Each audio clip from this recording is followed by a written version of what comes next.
নমস্কার, আমি বনি। তোমরা অনেকেই ভাবছো আমি হয়তো লাখ টাকার লক্ষ্মী লাভ খেলে এসেছি, কিন্তু এটা একদমই ভুল। আমি গিয়েছিলাম লাখ টাকার লক্ষ্মী লাভের অডিশন দিতে। সেখান থেকে হট করে আমরা আমার বড় মাসির বাড়িতে একটু নামলাম।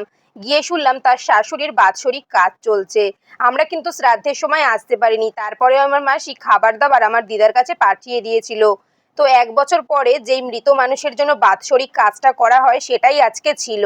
তা আমরা রাতে গিয়ে খাওয়া দাওয়া শুরু করে দিয়েছিলাম। খাবার দাবারগুলো কিন্তু একদম অসাধারণ হয়েছিল। প্রথমেই আমরা কিছু পাঁপড় খেয়ে নিয়েছিলাম, কারণ পাঁপড় আমার খেতে খুব ভালো লাগে। প্রথমেই বলে দিই, এটা কিন্তু কোনো শ্রাদ্ধ ব্লগ নয়, তোমরা কিন্তু এটা শ্রাদ্ধ ব্লগ ভেবো না। শ্রাদ্ধ অনেকদিন আগে হয়ে গেছে, এটা 1 বছর পরের খাওয়া দাওয়া আমরা খাচ্ছি। এখানে ছিল ডাল, ছিল সঙ্গে বেগুনি, আর এই যে যে ফুলকপি চিংড়ি মাছের রসাটা ছিল গাইস, এটা যে কি দারুণ ছিল তোমাদেরকে কি বলবো। তারপরে আমি একটা গাদার পিস নিই, মাছটা কিন্তু খুব বড় সাইজ ছিল। এরপরে আমি তো মিষ্টি খাই না, তারপরেও মাসি আমাকে একটা মিষ্টি চিপে দেয়। তো দেখো, মিষ্টি খাওয়া দাওয়া করে নিলাম। এরপরে এখানে এটা সবাই খাচ্ছে, বাট আমার খাওয়া তো হয়ে গেল। আজকের ভিডিও এতটাই, বাই।